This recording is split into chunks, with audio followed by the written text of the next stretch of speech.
Good morning mga moms!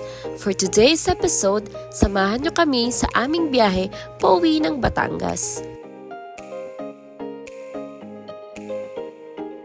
Another 2 RTO days na naman nga ang natapos at sa wakas ay makakauwi na kami sa aming tahanan. Makakapahinga na kami ng maayos. By the way nga pala mga moms, first time ko nga palang mag-expressway. Kinakabahan ako, pinigla ako ng aking asawa. Kaya ko naman na daw mag-drive dito.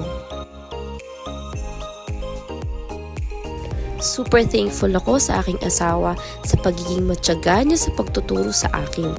Kahit na ang hirap kong umintindi at inaabot na yan ng iyamot sa akin, ay talagang for the turo pa rin ng person.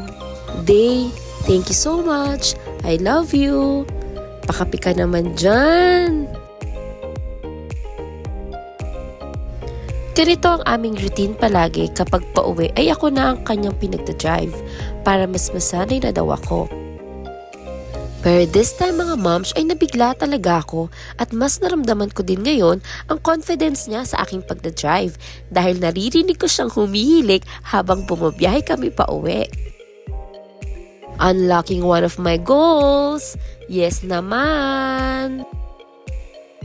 At ayun lang mga moms, thank you sa pagsama nyo. See you on our next episode. Bye!